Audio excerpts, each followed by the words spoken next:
adik Irene ni, Kak Nadia?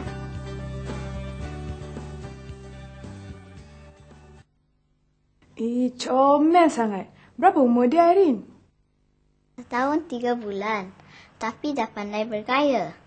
Kalau dia dapat baju baru, tentulah dia sibuk nak cuba semua. Ni gambar siapa pula? Ni gambar abang saya. Abang si comel tu jugalah.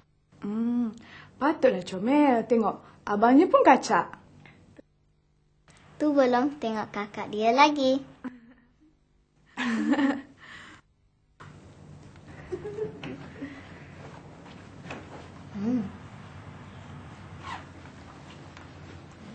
Assalamualaikum Kak Nadia. Waalaikumsalam. Jumpalah masuk. Hafiz, Arjun, marilah sini tengok gambar. Gambar siapa? Gambar adik Irene. Saya pun ada gambar comel juga. Masa saya kecil-kecil. Tak payahlah Jun, simpan saja gambar awak tu. Dah lah tu, kita sebenarnya ada topik menarik hari ni. Tu yang sibuk tengok gambar adik saya. Saya tahu, hari ini kita akan berbincang mengenali hari keluarga sendiri kan Kak Nadia? Betul tu. Tapi sebelum tu, kita saksikan dulu kisah kita kali ni. Berkenaan dengan tajuk mengenali keluarga.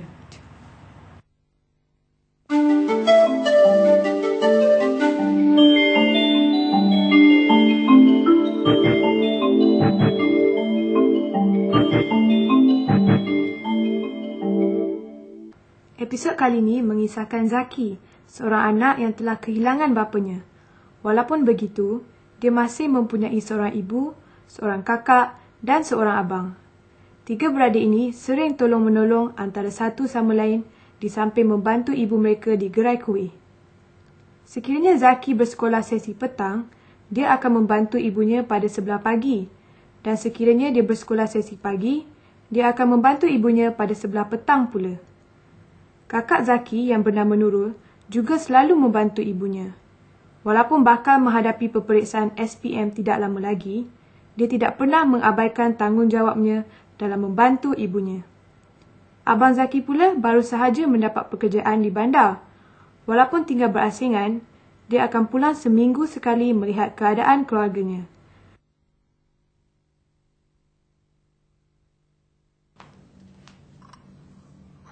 Ayah, terima kasih Zaki.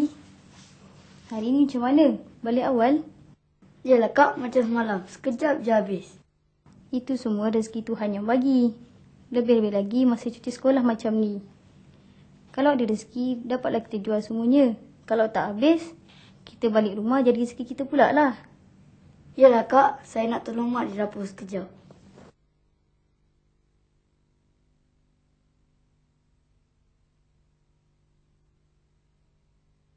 Zaki dan ibunya akan berniaga kuih-muih setiap hari. Sekiranya pada musim cuti sekolah, Zaki akan membantu ibunya pada waktu pagi dan petang. Pada sebelah petangnya pula, ibu Zaki akan menggoreng kuih di gerainya. Pada waktu petang, semakin ramai orang yang datang membeli kuih di gerai ibunya.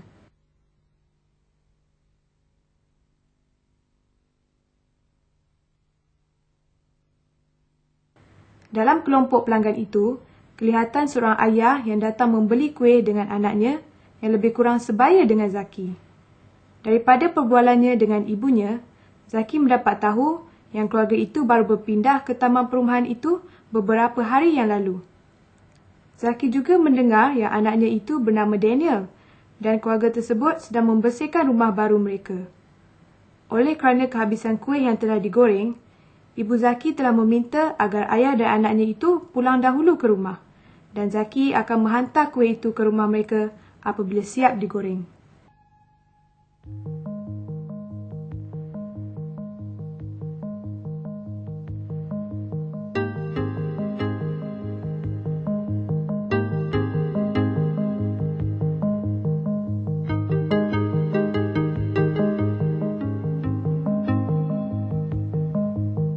Assalamualaikum.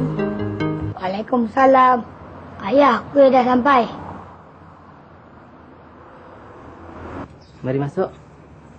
Rumah pakcik ini masih bersepah lagi. Maklumlah baru pindah. Tak apa.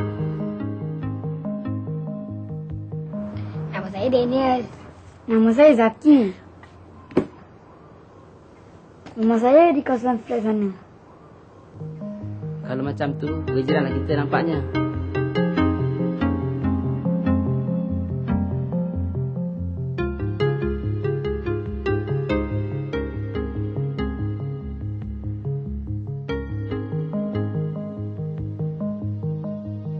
Zaki telah menjadi kawan rapat kepada Daniel.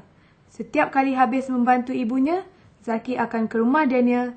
Mereka akan bermain bersama-sama di taman permainan.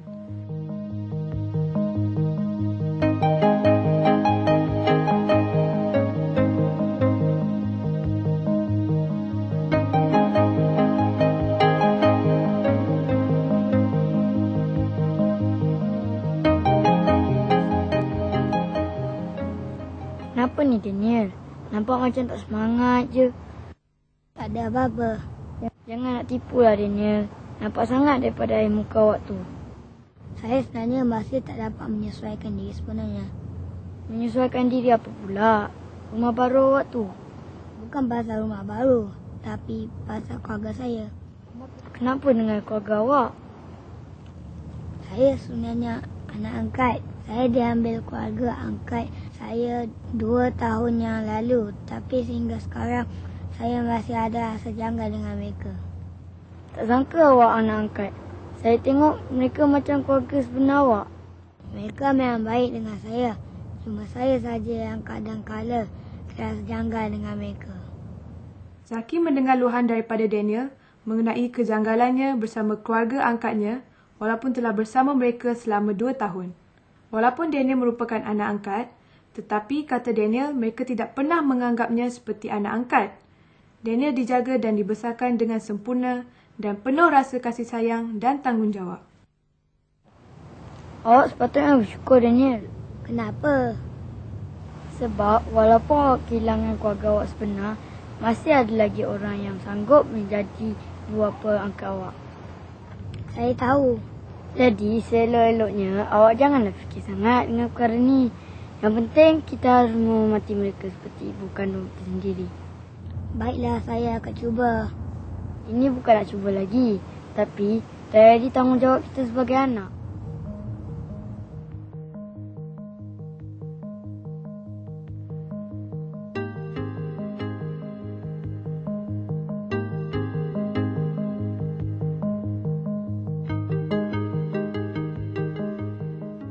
Dalam hidup ni bukan semua orang mendapat kebahagiaan yang sama. Yelah, macam kisah Zaki tadi, dia telah kehilangan bapanya dalam usia yang begitu muda. Tapi mujurlah dia masih ada ibunya yang masih hidup. Kalau dilihat liku-liku hidup Daniel, kita akan merasa betapa syukurnya kita kerana masih mempunyai ibu dan ayah yang masih hidup. Bukan setakat ibu dan bapa sahaja, kita juga kena bersyukur sekiranya kita masih ada datuk dan nenek kita. Di samping itu, kita juga kena saling menghormati adik-beradik kita yang lain. Tak kiralah kakak kita ke, abang kita ke, ataupun adik kita. Saya rasa kita sebagai anak dalam keluarga sepatutnya mengambil berat tentang ibu bapa kita. Kita mesti taat kepada mereka dan selalu membantu mereka. Bila saya sudah besar nanti, saya berjanji akan menjaga ibu dan bapa saya sebaik-baiknya. Saya ingin melihat mereka gembira kerana kejayaan saya suatu hari nanti. Bagus tu Arjun, sikap macam inilah yang kita mahu.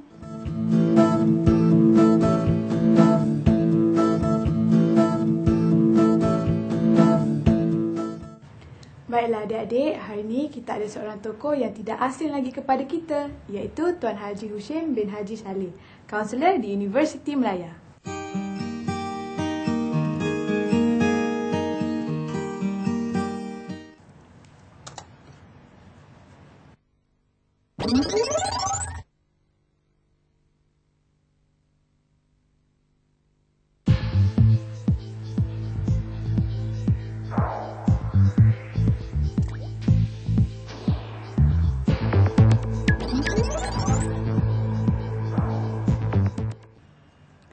Assalamualaikum Tuan Haji. Apa khabar? Waalaikumsalam warahmatullahi wabarakatuh. Dan khabar baiklah. Alhamdulillah. Adik-adik semua apa khabar? Baik. Kami di sini ingin sekali lagi menemu ramah Tuan Haji, tapi kali ini tajuknya berkenaan dengan mengenali keluarga. Boleh, apa salahnya? Jadi apa soalan itu? Bolehkah Tuan Haji nyatakan apakah maksud keluarga asas dan keluarga kembangan? Dan bagaimanakah kita hendak menyayangi keluarga kita? Okey, dari segi keluarga kita bagi pada dua. Satu keluarga asas dan satu keluarga kembangan.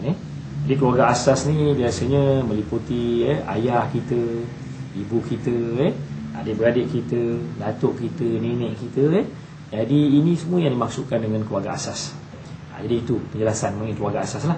Okey, keluarga kembangan ni pula maknanya ialah kita ada ayah saudara kita, bapa saudara kita, ibu saudara kita, sepupu kita, uncle kita ke, ataupun kita punya cousin ke, ataupun saudara-saudara yang dekat dengan kita lah. Itu dipanggil keluarga kembangan. Mana ada dua lah kat sini. Dan kalau kita tengok macam mana kita nak menyayangi dan hormat pada keluarga ni, yang pertama sekali ialah kita mesti ada rasa kasih sayang. Sayang dia akan timbul rasa hormat. Dan kita rasa menghargai apa pengorbanan yang telah dilakukan oleh ibu dan ayah kita. Ini menyebabkan seseorang anak itu kita akan rasa sangat menghormati ibu dan ayah kita. Sebab ibu bapa melahirkan kita, membesarkan kita. Kalau kita tengok ibu kita macam mana mengandungkan kita 9 bulan 10 hari dengan penuh susah payah, kadang-kadang ibu tak sihat, dan lepas itu melahirkan kita pula, lepas itu membesarkan kita daripada kecil, lepas itu misalnya memberi segala kemudahan-kemudahan kepada kita, seperti misalnya pergi hantar ke tadika, hantar ke sekolah, beli permainan, dan berbagai-bagai lagi kemudahan ini beri selain daripada keperluan-keperluan asas. Kita tidak boleh sekali-kali membenci ataupun tidak menyayangi keluarga. Sebab keluarga ni ialah segala-gala dalam diri kita. Kemudian kita hendaklah memfikir juga bahawa dalam kehidupan kita ni selain daripada memberi dari segi harta benda dan sebagainya, juga ialah kasih sayang. Kasih sayang ini sangat penting. Dan kasih sayang hanya boleh diberi oleh ibu dan ayah dan juga ahli keluarga. Tanpa kasih sayang, kita rasa seolah hidup kita ini tidak bermakna, walaupun kita ada wang yang banyak, kita duduk dalam rumah yang besar dan sebagainya. Dan kita juga hendaklah bukan saja menghormati ibu dan ayah, tetapi juga kepada kakak, kepada abang kita, kepada adik-adik yang keluarga kita yang mana mereka ini juga banyak memberi tunjuk ajar kepada kita. Dan juga mungkin kita hormat juga kepada atuk kita, nenek kita. Hari ni ramai atuk-atuk nenek misalnya menjaga cucu, menjaga kita. Jadi jasa mereka ni kita tidak boleh biarkan begitu saja. Dan kita juga hendaklah menjadikan keluarga kita ni sebagai kawan, sebagai teman. Kadang-kadang kita bergurau senda dengan abang kita, dengan kakak kita, dengan ayah kita, dengan adik-beradik kita dan sebagainya. Dan kalau boleh, kalau ada perselisihan faham sikit-sikit tu, kita cepat-cepat maafkan. Jangan berpanjangan. Di dalam keluarga, kita jangan ada dendam-dendam. Jangan ada perasaan hasad dengki. Ini tanda-tanda kita sayang pada keluarga kita lah. Dan kita kalau boleh, kalau ada misalnya kita adik-adik yang kecil, kita hendaklah menyayangi mereka. Kerana dah menjadikan mereka itu sebagai teman untuk kita berhibur, untuk kita misalnya bermain. Jadi sebenarnya dalam menyayangi keluarga ini, kita hendaklah menyayangi pada semua ahli-ahli keluarga kita. Dari ayah kita, dari ibu bapa kita, dari nenek kita, atuk kita, dari misalnya adik-beradik kita, saudara mara kita, semua kita perlu sayang. Jadi inilah yang menyebabkan keluarga itu bahagia. Jadi kesimpulannya di sini ialah kita hendaklah mengenali keluarga kita, dan hendaklah kita tahu dari segi kata orang tu setiap ahli keluarga kita, dan kita hendaklah rasa hormat, rasa sayang kepada setiap ahli keluarga kita.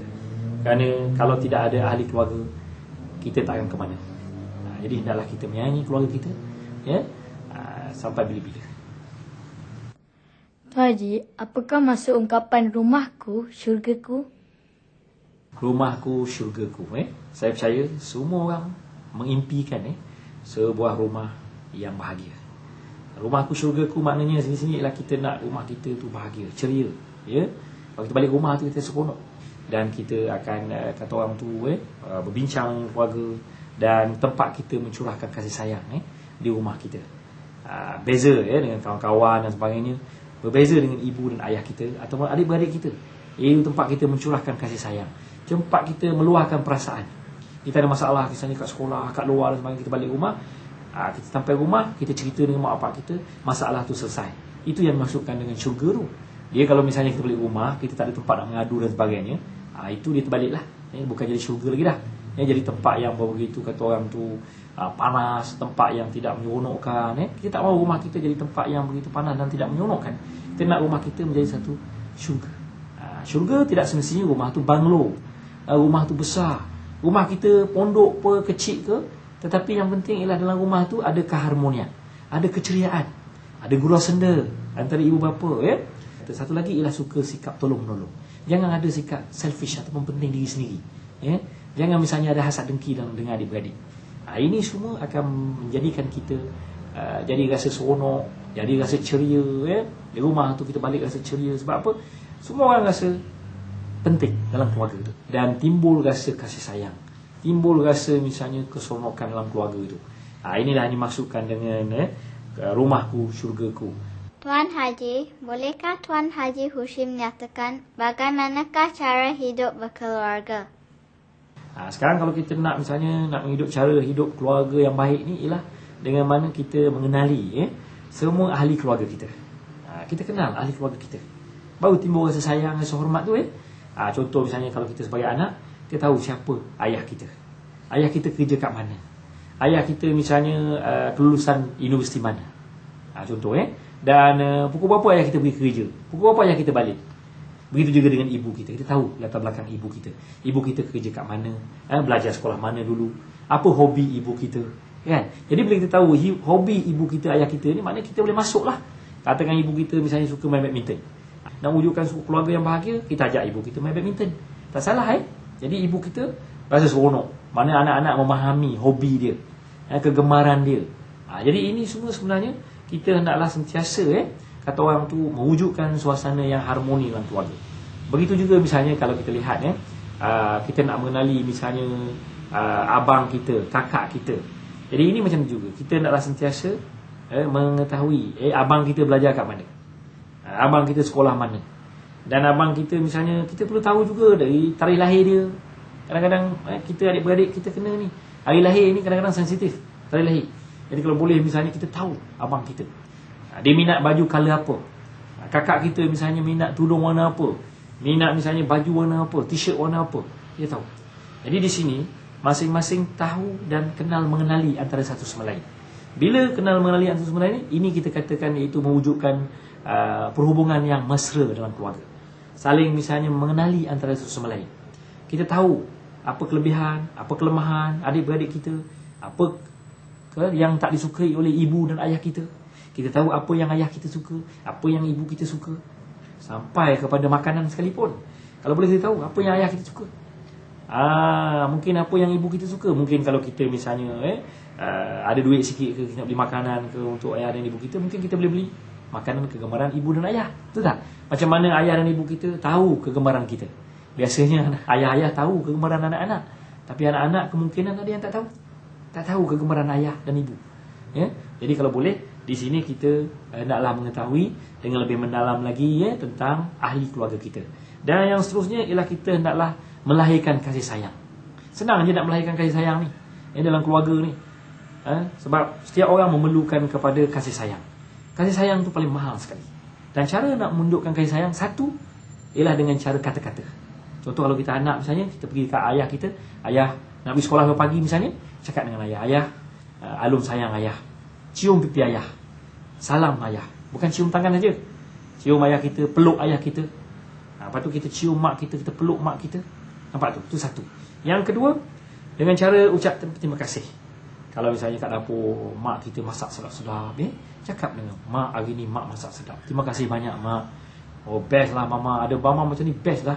Jadi mama tu rasa seronok lah tapi kalau kita misalnya langsung tak ada ucapan terima kasih, tidak ada misalnya kita rasa penghargaan dan sebagainya, kemungkinan kita akan kehilangan kasih sayang itu. Dan seterusnya kita naklah juga meraihkan, kalau misalnya hari-hari jadi dan sebagainya, kita bagi kad kepada ibu dan ayah kita, kepada abang kita, kepada kakak kita, kita naklah sentiasa bagi perkara-perkara seperti ini supaya jadi satu peringatan lah dalam keluarga kita.